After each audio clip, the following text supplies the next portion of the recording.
ডিসেম্বরে নির্বাচন না দেওয়ার কোনো কারণ প্রধান উপদেষ্টা দেখাতে পারবেন না বলে মন্তব্য করেছেন বিএনপি নেতারা। তাই কোনো বিলম্ব না করে ডিসেম্বরের মধ্যেই নির্বাচন দেওয়ার দাবি জানিয়েছেন তারা। রাজধানীর বিভিন্ন জায়গায় দলের প্রতিষ্ঠাতা জিয়াউর রহমানের শাহাদাত বার্ষিকী উপলক্ষে আয়োজিত অনুষ্ঠানে এসব কথা বলেন তারা। এদিকে আলোচনার জন্য আগামী ২রা জুন সর্বদলীয় বৈঠক ডেকেছেন প্রধান উপদেষ্টা ডক্টর ইউনূস। আরেফিন শাওনের রিপোর্ট।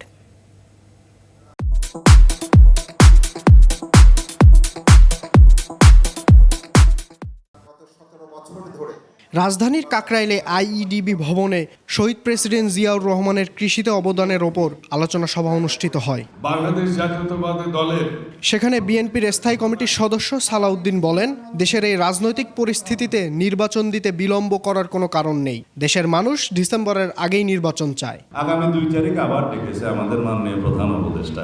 ডিসেম্বরের আগেই নির্বাচন দিতে হবে বাংলাদেশের মানুষের দাবি, আমাদের দাবি। একটি কারণও নাই ডিসেম্বরের বাইরে নির্বাচন যাওয়ার। তিনি আরও বলেন, নির্বাচন দাবি করায় বিএনপি নেতাদের দেশদ্রোহী ও অন্য দেশের এজেন্ট বলা হচ্ছে।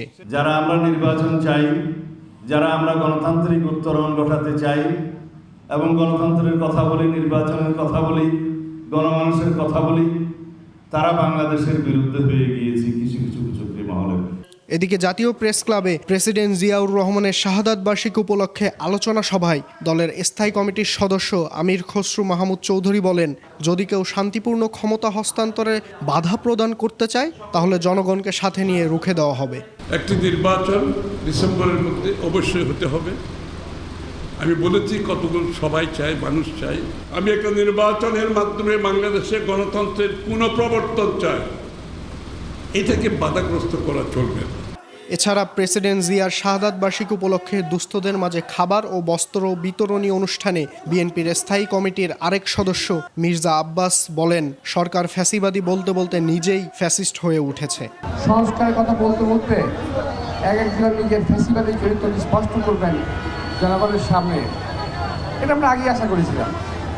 এই সরকার ফ্যাসিস্টের কথা বলতে বলতে একসময় নিজেই ফ্যাসিস্ট হয়ে যাবে।